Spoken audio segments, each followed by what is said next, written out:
Hello and welcome प्यारे बच्चों, कैसे हो सारे। मैं असीम भारद्वाज स्वागत करता हूं आप सभी का संसारम पे।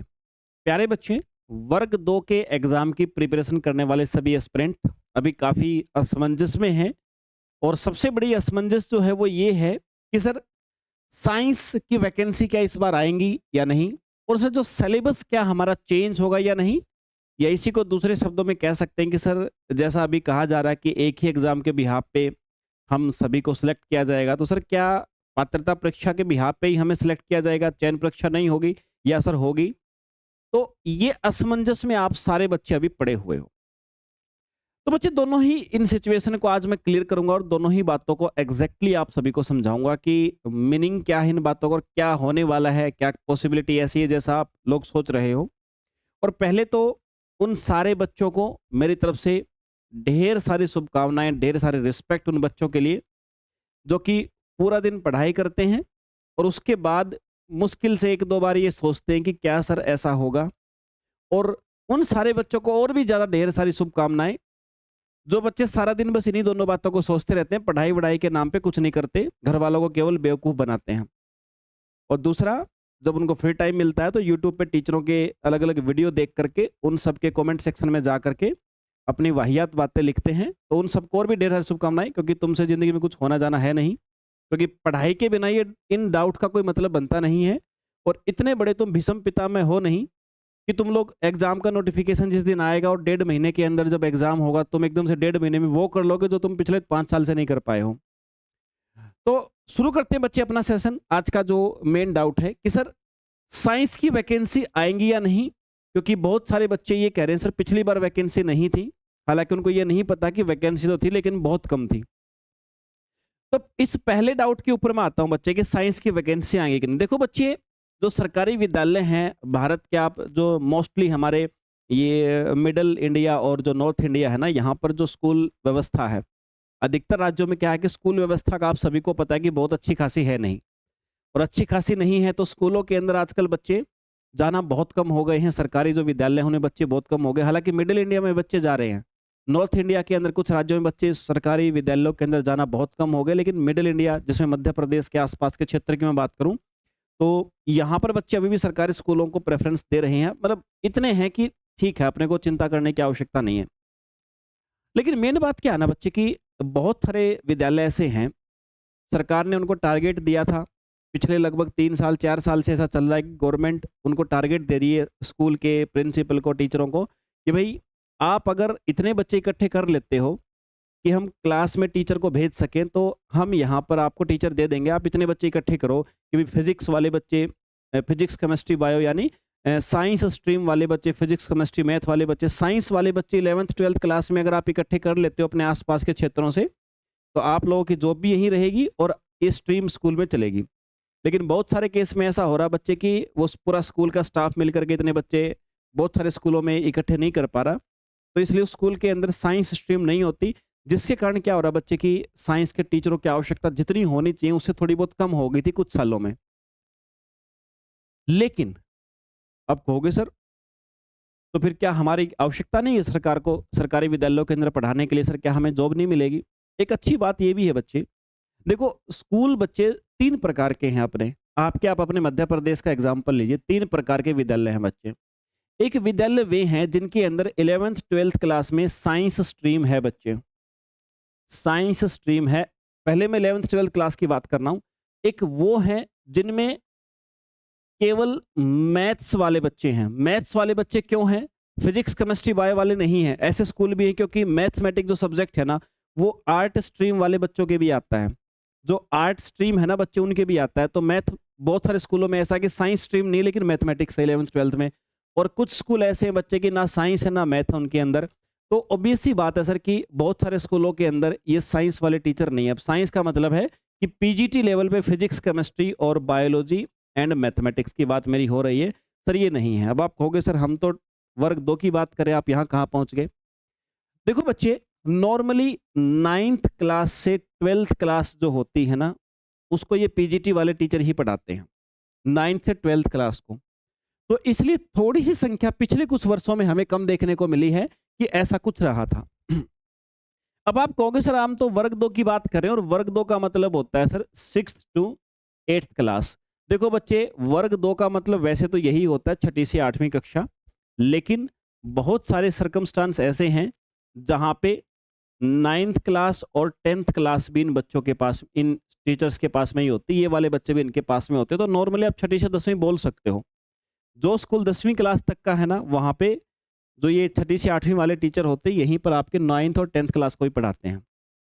ठीक है, जो जो 10वीं क्लास तक का है, जिसके पास में आगे स्ट्रीम है नहीं साइंस वाली, तो वहाँ पर जो 6ठी से 8वीं वाला टीचर है वही पढ़ाएगा। ठीक है सर, लेकिन आप कहोगे सर अभी मेन हमारा इश्यू था कि वैकेंसी, वैकेंसी सर आएंगी कि नहीं आएंगी। पिछली बार बहुत कम वैकेंसी थी और कुछ बच्चे तो इतने नासमझ हैं कि वो कह रहे हैं सर वैकेंसी थी ही नहीं। हालांकि उनकी औकात नहीं थी उस वैकेंसी में सेलेक्ट होने की, क्योंकि सिलेक्ट तो बच्चे हुए हैं। मतलब इवनली अगर मैं कहूँ तो सेकंड रैंक जिस बच्चे की आई है, 7 वैकेंसियां थी टोटल, सेकंड रैंक अपने स्टूडेंट, अपने विद्यार्थी की आई थी जो अपने से पढ़ी थी। तो और वो इसलिए मैं कॉन्फिडेंस से कह सकता हूँ कि उस बच्चे ने मेहनत करके ही जॉब ली है, कोई पैसे वैसे का कोई खेल नहीं किसी प्रकार का। तो आपका भी हो सकता था अगर आप उस लायक होते तो, लेकिन सर सब तो उस लायक नहीं होते, सबके पास उतनी सुविधाएं नहीं होती हैं, है ना। तो कहीं ना कहीं सर कुछ सर्कमस्टांस ऐसे बनते हैं, फिर भी बच्चे, तैयारी है तो आ सकता है, तैयारी नहीं है तो नहीं आएगा। तो सर अब की बार क्या आएगी। अब दूसरा सवाल पता है बच्चों क्या है कि सर ये जो मैथ वाले टीचर है ना, ये जो मैथ्स वाले टीचर हैं सर, इनके मैथ का वर्ग 2 का जब एग्जाम होता है तो इनके अंदर साइंस आती है, मैथ के अंदर भी साइंस आती है सर।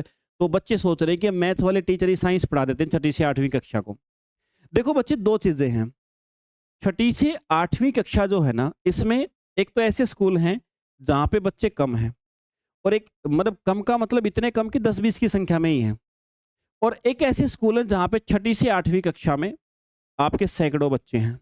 जो ये सैकड़ों बच्चे वाले स्कूल है ना बच्चे, यहाँ पर साइंस पढ़ाने के लिए साइंस का ही टीचर आएगा, और जो ये कम वाले हैं ना, यहाँ पर बाई चांस बच्चे ऐसा हो जाता है कि मैथ्स वाले टीचर से काम चला लिया जा सकता है। तो सर टीचर तो चाहिए, 100% चाहिए टीचर तो। और अगर हम पिछले 5 साल का डाटा उठा करके देखें, पिछले 5 से 7 या 8 साल का बच्चे, अगर हम इतने ईयर्स का डाटा उठा के देखें, तो टीचरों की जो भर्ती हुई है वो हुई है 7। साइंस के टीचरों की भर्ती केवल हुई है 7। 7 टीचरों की केवल भर्ती हुई है, और उसमें सारी कैटेगरी आ गई। बस जनरल की 4 सीट थी, बाकी 3 अदर के लिए सीट थी। और अब कहोगे सर क्या अब की बार भी वैकेंसी नहीं आएंगी। तो मेरे भाई, मैं आपको एक बात कहता हूं कि साइंस टीचर के लिए अब की बार वैकेंसियां आपको अच्छी खासी देखने को मिलेंगी पक्का। भाई सरकार को सारा बजट, योजनाएं सब मैनेज करके चलना होता है। एक समय ऐसा होता है कि गवर्नमेंट को पता है कि तुम्हारे इतने स्कूल में ये मैथ वाले टीचर से काम चल जाएगा, साइंस पढ़ा देंगे 6ठी से 8वीं को। तो उनको लगता है इस बार रोक देते हैं, अगली बार भरपूर मात्रा में ले लेंगे। अच्छा, अब ये बच्चों को बताता हूँ, इनके कर्तव्य जो हैं, इनके जो कार्य बताता हूँ बच्चों के। एक बार वैकेंसी नहीं आई, अब ये पता क्या करें, भटक रहे हैं, इनके मानसिक संतुलन हिला हुआ है। अब ये भटक रहे हैं। कोई टीचर अगर साइंस पढ़ाता भी है ना, तो ये पहले तो उसके पीछे लगते हैं, सर वैकेंसी तो आती नहीं है, आप क्यों पढ़ा रहे हैं। सर वैकेंसी तो आती नहीं, आप तो गलत इंफॉर्मेशन दे रहे हैं। सर वैकेंसी तो आती नहीं, सर आप तो कोर्स बेच रहे हैं। सर वैकेंसी तो आती नहीं, आप तो पैसे कमा रहे हैं। ये कैटेगरी एक स्टूडेंट की है, और ये कैटेगरी आज से नहीं है, बहुत पुराने समय से जिंदा है। और ये कैटेगरी समाज में केवल यही काम कर रही है, पिछले 5 साल से बस यही काम कर रही है कि ये यूट्यूब के सेशन में जाके कमेंट कर सकते हैं। बाकी सिलेक्शन वाले बच्चे जो सिलेक्शन लेते रहे हैं हर बार, अगर 2 वैकेंसी आती तो भी लेते रहे हैं, 5 आती तो भी लेते रहे हैं, 7 में भी लेते रहे हैं। हालांकि मैं ये नहीं कहूँगा कि हर बच्चे के पास इतने संसाधन है कि वो 7 वैकेंसी में सिलेक्शन ले ले, लेकिन अगर उसका मानसिक संतुलन सही है ना, अगर अपने पढ़ाई के प्रति डेडिकेटेड है, तो वो एक वैकेंसी में भी सबसे ऊपर टॉप कर सकता है। क्योंकि टॉप तो बच्चा ही करेगा सर, एलियन तो आएगा नहीं मंगल ग्रह से टॉप करने के लिए। कहीं ना कहीं आपकी मेहनत में कमी होगी, इसलिए आप दूसरे नंबर पे हो, तीसरे पे हो, 100वें नंबर पे हो, 200वें पे हो, 500वें पे हो, 1000वें पे हो, वो तो एक अलग फैक्टर हो गए। आप कहोगे सर हर बार अगर इतनी वैकेंसी आएंगे तो भी काम कैसे चलेगा। बिल्कुल नहीं चलेगा, मैं भी कह रहा हूँ ये बात। लेकिन इतना जरूर है बच्चे कि आप अगर अभी तक पूरा दिन या पूरा महीना ये सोच करके बैठे हो कि वैकेंसी तो आएंगे नहीं, तैयारी क्यों करना, तो तुम्हारा तो बच्चे फिर 5000 आएंगे तो भी नहीं होगा, तुम्हारा 5000 में भी नहीं होना है, क्योंकि तुमसे ज्यादा मैच्योर तुमसे ज्यादा पढ़ने वाले बच्चे दिन के 6-7 घंटे पढ़ के आखिरी का 1 घंटा ये सोचते हैं भगवान वैकेंसी आएंगी कि नहीं आएंगी। 7 घंटे पढ़ के ये टेंशन लो, क्योंकि भाई अल्टीमेटली पढ़ना तो है ही। चाहे गवर्नमेंट जॉब के लिए पढ़ो, चाहे कल को प्राइवेट सेक्टर के लिए पढ़ो, चाहे जहां भी आपको सेल्फ इंडिपेंडेंट होना है उसके लिए पढ़ो। पढ़ना तो अल्टीमेट है, रुकने का तो 1% चांस नहीं है, रुकने का तो 1% सवाल नहीं है। और ये मेरी बच्चियां जो लड़कियां हैं मुझे सुन रही हों अगर, तो बिटियाओं तुम्हारा पढ़ना इसलिए भी जरूरी है कि कल को अगर किसी बैल से तुम्हारी शादी होगी, किसी बैल बुद्धि वाले इंसान से तुम्हारी शादी होगी ना, तुम्हारी एक बात को नहीं समझेगा, उसकी मेंटेलिटी वही मिलेगी। अरे मैं तो मेल हूं, पुरुष प्रधान समाज है, तुम मेरी बात को कैसे नकार सकती हो। बेटा क्या करोगे उस टाइम पे? बेटा देखो सारे फैक्टर हमारे हाथ में नहीं हैं, लेकिन जो फैक्टर हैं आप बेटा उसको तो परमानेंट करो ना, उसको तो परमानेंट करो। अभी तक हम उतने विकसित तो हो नहीं पाए हैं कि हमारे जीवन साथी कोई मेल, मैं दोनों के लिए बात कर रहा हूँ, कोई फीमेल भी ऐसी हो सकती है मेल के लिए जो मेल नहीं पढ़ रहा, लेकिन मैं फीमेल को ज़्यादा इसलिए प्रेफरेंस देता हूँ क्योंकि अभी के हालात जो है ना उसमें दिक्कत ज़्यादा फीमेल को आती है। अगर किसी ने बहुत ज़्यादा अपने आप को मेहनत भी करी है और उसके बाद बाई चांस किसी रीजन से स्टेबल नहीं हो पाई, जॉब नहीं मिल पाई, तो दिक्कत आती है भाई, है ना। बात बाकी मेरी बात कोई बुरा मत मानना, दोनों के लिए है मेरी बात, और ऐसा ही मेल के साथ भी है। अगर किसी कारणवश आप इन्हीं चक्रों में पड़े रहे, ये वैकेंसी आएंगी कि नहीं आएंगी, सिलेबस चेंज नहीं हो रही, अगर ये सारा दिन सोचते रहोगे तो कल को कोई ऐसी गले पड़ जाएगी सर जिसको साइंस की स्पेलिंग ढंग से नहीं आती होगी, लेकिन तुमसे बोलेगी कि सेल्फ इंडिपेंडेंट वुमेन हूँ, आज की मॉडर्न वुमेन हूँ। क्या कर लोगे? पूरा कानून व्यवस्था तुम्हारे खिलाफ खड़ा हो जाएगा। तो इतना समझ लो मेरे भाई कि वैकेंसी आएंगी ना आएंगी उसके पीछे ये 2-3 फैक्टर मैंने बताए कि अब की बार वैकेंसी आने की पूरी पूरी संभावना है। अब की बार वैकेंसी तो रुकने वाली है नहीं। देखो मेरे भाई मैं आपको साफ कह रहा हूं, वैकेंसी तो आएंगी, लेकिन तुम पता नहीं क्यों एक ही बार से इतने नाराज हो गए कि वैकेंसी तो आती ही नहीं सर। भाई तुम इतने नकारात्मक विचार लेके क्यों पैदा हुए हो? ये जीवन जो तुम्हें मिला है एक मानव के रूप में, ये सोचने के लिए तो नहीं मिला था। भगवान ने शायद इंडिपेंडेंट बना के हाथ पैर दिए थे, बुद्धि दी थी, ये सोचने के लिए कि तुम हर सिचुएशन में कैसे अपने आप को ग्रोथ कर सकते हो। और तुम हो कि बैठे हो 8-8 घंटे सोचते हो वैकेंसी तो आते नहीं, अरे करते नहीं है तैयारी, अरे मास्टर तो कोर्स बेच रहे हैं, अरे फलाना कोचिंग वाला तो ये कर रहा है।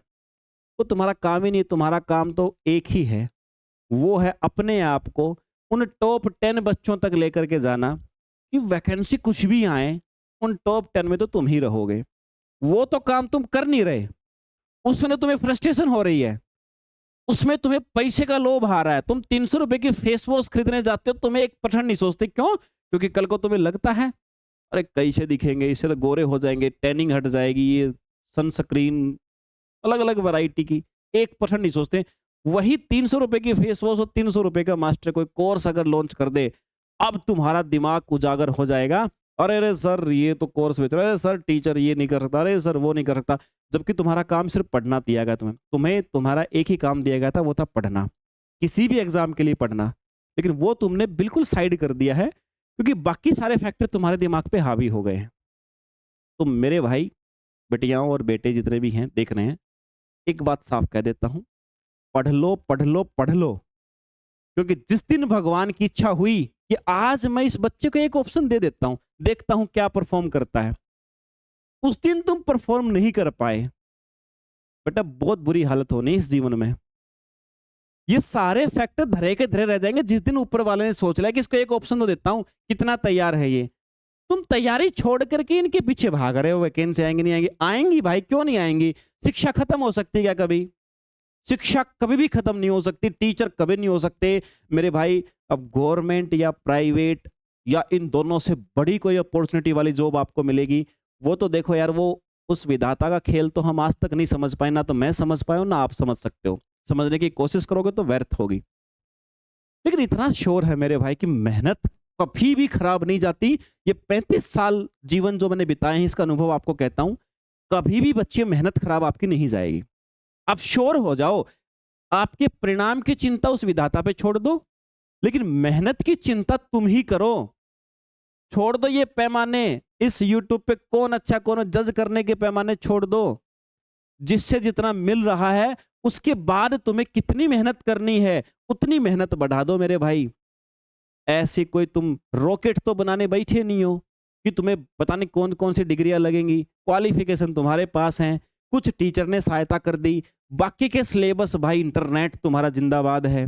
एमसीक्यू किताबें हैं, एक किताब कोई भी पकड़ लो, इंटरनेट की सहायता से सोल्व कर दो, 2 बार रिवीजन कर दो, बात खत्म।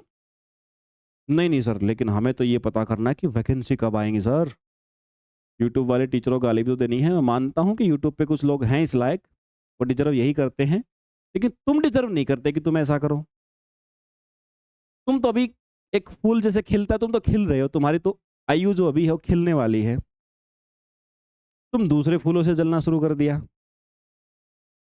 तो मेरे भाई नहीं, गलत बात है ये, बहुत बुरा लगता है मुझे। ऐसे नहीं करो पढ़ाई, मतलब ऐसा नहीं करो, मतलब ये है, मैं नहीं कह रहा कि दूसरों को आलोचना मत करो, करो जम के आलोचना करो, लेकिन 7 घंटे पढ़ के 8वें घंटे में कर लो। 8वें घंटे में यूएसए को गाली दो, दूसरे कंट्री को दे लो जो तुम्हें बुरा लगे, आलोचना कर लो, किसी की भी कर लो। 7 घंटे लेकिन पढ़ो, 8वें घंटे में कर लो, ये चल जाएगा, कोई दिक्कत नहीं है। कोई तुम्हें बुरा नहीं कहेगा, अध्यापक समझेगा तुम्हारी बातें, सारी चीज़ें समझेगा। अभी तुम्हारा मानसिक जो स्थिति है, वैकेंसी नहीं आ रही, पढ़ाई करी है, घर वालों ने खर्चा लगाया है, पैसे भी खर्च हुए हैं, सब समझेंगे तुम्हारी बात। लेकिन 7 घंटे पढ़ के फिर 8वें घंटे में सारे काम करो, पहले नहीं। तो वैकेंसी के बारे में बता देता हूँ बच्चे। स्कूल हैं अपने, स्कूल हैं, और जो स्कूल है ना वहाँ पे आपकी रिक्वायरमेंट है, अभी है। और सरकार ने जो ऐसी व्यवस्थाएं करी हैं तो बहुत सारे स्कूलों में बच्चों की संख्या बढ़ी है। टीचरों को टारगेट भी दिए हैं बच्चों को शिक्षा से जोड़ने का, और जो टारगेट दिए हैं टीचरों ने बहुत बखूबी निभाए भी हैं। घर घर जा करके एक एक बच्चे से संपर्क करके, उनके पेरेंट्स से संपर्क करके प्राइवेट स्कूल से हटा करके आपके लाए हैं। और बहुत सारे जाति जनजाति क्षेत्र ऐसे भी हैं जहाँ पे बहुत ग्रोथ करी है इन चीज़ों ने। तो वैकेंसी आपकी आएगी, बिल्कुल निश्चिंत रहें, अच्छी खासी वैकेंसी आएंगी। और आप कहो सर गारंटी लेते हो आप, तो मैं ये कहूँगा आप गारंटी में मेरी खुद की कल की नहीं लेता मेरे भाई। जिसका योजना है, जिसका प्लान है, वो अपनी बना करके गवर्नमेंट आपको देगी। मैं आपको लेकिन इतना श्योरिटी कहता हूँ बच्चे, बिल्कुल निश्चिंत होकर तैयारी करो, वैकेंसी आएंगे साइंस वालों के भी, कोई प्रॉब्लम नहीं होनी है। अब दूसरी बात है सर, सिलेबस का क्या होगा। सिलेबस का क्या होगा मतलब कि सर अभी हमने सुना था, न्यूज़पेपर में न्यूज़ आई थी कि एक ही एग्जाम के बिहाफ पे बच्चों को सिलेक्ट किया जाएगा। तो सर क्या ऐसा है कि एक एग्जाम पे पात्रता परीक्षा के दम पे लिया जाएगा, चयन नहीं होगा? और सर अगर एक ही एग्जाम के बिहाफ पे लिया जाएगा तो सर क्या सिलेबस चेंज होगा? अब आ जाओ बात करता हूँ बच्चे उस पर। भाई अभी जो तुम्हारा जो वर्ग 2 की अगर मैं बात करूं, 6ठी से 8वीं कक्षा तक के जो टीचर बनने जा रहे हैं, और अभी हाल ही में उनका जो साइंस का सिलेबस है ना, वो साइंस के सिलेबस में उन्होंने 6ठी से 8वीं कक्षा में जो स्कूल में सिलेबस बच्चों आपको सिलेक्ट होने के बाद पढ़ाना पड़ेगा ना, उसके सारे टॉपिक सिलेबस में दे रखे हैं पहले से ही। उसके सारे टॉपिक सिलेबस में पहले से दे रखे हैं। चयन परीक्षा में क्या करते हैं वो, जब आपका मेंस होता है, अभी की बात, पात्रता परीक्षा में उन्होंने सारे टॉपिक दे रखे हैं। चयन परीक्षा में वो क्या करते हैं, चयन परीक्षा में वो अभी तक जो चयन परीक्षा होती आई है, तो वो वर्ग एक में जो पात्रता परीक्षा है ना बच्चे आपका, वो सिलेबस चयन परीक्षा में देते हैं, लेकिन पूरा नहीं, पात्रता परीक्षा का 50% सिलेबस देते हैं। 50% का मतलब है कि अभी वर्ग 1 के अंदर बच्चे जो पात्रता परीक्षा होती है उसका सिलेबस वर्ग 2 की चयन परीक्षा में दिया जाता है 50%। 50% मतलब टॉपिक्स आधे होते हैं, पूरे नहीं होते हैं। जैसे 50% टॉपिक बायो के उठा लिए, 50% केमिस्ट्री के उठा लिए, 50% फिजिक्स के उठा लिए, 50 नहीं सॉरी, केमिस्ट्री फिजिक्स से मुश्किल से 30% उठाए जाते हैं। बायो से 50% टॉपिक उठाए जाते हैं, और फिजिक्स केमिस्ट्री 30 उठाए जाते हैं। ये आपका चयन परीक्षा का सिलेबस होता है। आप कहोगे सर अब क्या करें हम, क्या सिलेबस बदलेगा? पात्रता परीक्षा का जो 6ठी से 8वीं क्लास का शिक्षक बनना चाह रहा है, उसका सिलेबस पात्रता परीक्षा का तो बच्चे किसी भी हालत में नहीं बदलना है, नहीं बदलेगा। फिर सर क्या होगा, होगा क्या, आपकी 6ठी से 8वीं क्लास की जो अभी चयन परीक्षा हो रही है ना, उस चयन परीक्षा में मैंने कहा कि टॉपिक्स आपके वर्ग 1 लेवल के होते हैं। वर्ग 1 लेवल के होते हैं टॉपिक वही जो 6ठी से 8वीं में पढ़ाए जाते हैं। मतलब 6ठी से 8वीं का टीचर बनना है ना, तो आपको बच्चे जो पात्रता परीक्षा के अंदर सिलेबस दिया गया है, वो पात्रता परीक्षा का सिलेबस के क्वेश्चंस का लेवल है ना, आप जब 6ठी से 8वीं कक्षा के शिक्षक बनने के लिए आप एग्जाम देते हो, तो जब पात्रता परीक्षा देते हो, प्री देते हो ना, तो आपके उन्हीं टॉपिक से क्वेश्चन का लेवल रखा जाता है 10वीं क्लास तक का। और जब आप चयन परीक्षा दोगे तो अभी रखा जाता है उसमें 11th 12th लेवल का। 11th 12th के सारे टॉपिक नहीं आते हैं, जो टॉपिक 6ठी से 8वीं में है उन टॉपिक का लेवल 12th का रखा जाता है किसमें, चयन परीक्षा में। ऐसा है बच्चे। अब क्या होगा, देखो भाई टॉपिक तो मोस्टली वही हैं जो पात्रता में भी हैं, चयन में भी। आप टॉपिक तो मोस्टली वही होते हैं सिलेबस में। क्या हो सकता है ज्यादा से ज्यादा, अगर एक ही एग्जाम के बिहाफ पे उठाएंगे तो सर ये पात्रता परीक्षा में आपका जो लेवल है ना एग्जाम का बढ़ जाएगा, वो चयन वाला लेवल हो जाएगा। मतलब उन टॉपिक से जो क्वेश्चन पात्रता में आसान आते थोड़े से मुश्किल हो सकते हैं। लेकिन आपको बता दूं कि जिन जिन राज्यों के अंदर केवल पात्रता परीक्षा के बिहाफ पे टीचरों को उठाया जाता है, जिनका मेंस नहीं होता, उन राज्यों के अंदर भी जो पात्रता परीक्षा आती है वो मुश्किल नहीं आती है। वो लगभग लगभग पात्रता परीक्षा के अभी जो आपकी आ रही है ना उसी के आसपास के लेवल की आती है। 20% ऐड कर दो बस, लेवल थोड़ा सा बढ़ता है, ज़्यादा नहीं बढ़ता है। इतना भी नहीं बढ़ता कि चयन परीक्षा के जितना बढ़ जाए, नहीं बढ़ता इतना। तो कहोगे सर हमें क्या करना है वो बता दो, मैं आपको बता देता हूँ। मेरे भाई अभी जो तुम्हारा पात्रता परीक्षा का सिलेबस है ना तुम्हारे सामने है, कमीशन ने पिछली बार लिया था, सिलेबस दिया था। उस सिलेबस को सीधी सीधी बात यह है 11th 12th लेवल तक पढ़ लो। भाई तुम्हारे वर्ग 2 की पात्रता परीक्षा में 15 यूनिट हैं, साइंस की अगर मैं बात करूं 15 यूनिट हैं। इन 15 यूनिट को आप पहले क्या करते हैं, जब आपको पात्रता परीक्षा देनी होती तो 10th लेवल पे पढ़ते थे ना। अब तुम इन 15 यूनिट को 12th लेवल तक पढ़ लो, सीधा बात खत्म। सिलेबस चेंज होने का पंगा ही खत्म, होए तो होए, हमें कोई फर्क नहीं पड़ेगा, हम तो तैयार हैं। बस टेंशन ही खत्म है। तुम टेंशन ले किस बात की रहे हो, उसकी ले रहे हो जो तुम्हारी टेंशन है ही नहीं। तुम्हारी टेंशन है पढ़ना, ये लेवल इससे बढ़ा के ये करना। तुम टेंशन ले रहे हो सर क्या होगा का क्या मतलब मेरे भाई। तुम तैयार करो ना खुद को, जो भी होगा उसको देख लेंगे। एक जीवन मिला है, बार बार जीवन नहीं मिलना। ये मेरे भाई इस लेवल तक कर लो। और यही लेवल, अब 2 ऑप्शन है आपके पास में, जहां से आप प्रिपरेशन कर रहे हो वहां से करते रहो। और इस लेवल की मिल रही है तो अच्छी बात है, नहीं मिल रही तो सेल्फ स्टडी पे थोड़ा जोर बढ़ा दो। और नहीं लिया अभी तक कहीं भी प्रिपरेशन के लिए तरीका, तो फिर आ जाओ मेरे भाई, ये संसारम आप सभी के लिए जिंदा है और जिंदा है हमेशा रहेगा। संसारम एप्लीकेशन डाउनलोड कर लो, आ जाओ वर्ग 2 के लिए और देखो एक बार। सारे ही टॉपिक पहले से ही तैयारी के साथ, प्लानिंग के साथ करवा रहा हूँ मैं। सारे टॉपिक 11th 12th लेवल पे हैं मेरे भाई। घबरा जाओगे देख कर सर, सारे 11th 12th लेवल पे हैं। हर टॉपिक 15 यूनिट हैं, सारी 11th 12th लेवल पे है मेरे भाई। एक एक यूनिट को बहुत बहुत प्यारे तरीके से मैनेज करके करवाया जा रहा है। देख सकते हो, डेमो भी पड़े होंगे लेक्चर कुछ बैच में जाओगे तो। बाकी आवश्यकता है ही नहीं, मैं तो कहता हूँ सीधा पढ़ना शुरू करो, दिक्कत ही मत लो मेरे भाई। अपन है ना, डायरेक्टली बात होती है अपने से आपकी। कोई भी डाउट हो, किसी प्रकार की समस्या हो, ये कॉन्टैक्ट नंबर है, ये डायरेक्टली मेरे पास ही आपसी बात होगी। ठीक है, 9813133373 मेरे से ही बात होती है। बाई चांस मैं क्लास में होऊंगा तो फ़ोन नहीं उठा पाऊंगा, तो आपको करना क्या है, आपको व्हाट्सअप करना है। बस व्हाट्सअप पे मैसेज कर देना, सर आपसे बात करनी है, किस टाइम पे हो सकती है। तो जिस टाइम मेरी क्लास नहीं होगी ना, मैं व्हाट्सअप पे तुम्हें रिवर्ट कर दूंगा कि उस टाइम बेटा कॉल कर लेना, हो जाएगी बात। जो दिक्कत आए बच्चे अपन हैं। तो मेरे भाई दोनों ही डाउट आपके वैलिड नहीं है, सिर्फ फालतू की दिमाग के अंदर प्रॉब्लम है, हटा दो दोनों को। तुम्हारा जो मेन समस्या है, तुम्हारी पढ़ाई से मन भागना, पढ़ाई से विचलित होना, ये मेन समस्या है और कोई समस्या है नहीं। तो बच्चे ये दोनों डाउट थे, कोशिश करी मैंने आप सभी को समझा पाऊँ कि आप लोग सही रास्ता क्या है, गलत क्या है। बाकी प्रिपरेशन आप जानते हो बेटर तरीके से, मुझे बताने की आवश्यकता नहीं है। अच्छे से एनालाइज करो, खुद को एनालाइज करो और अपनी प्रिपरेशन पे ध्यान दो। तो चलिए बच्चे, ये सेशन था आप सभी के लिए। मिलते हैं दोबारा से अगले सेशन में। जय हिंद।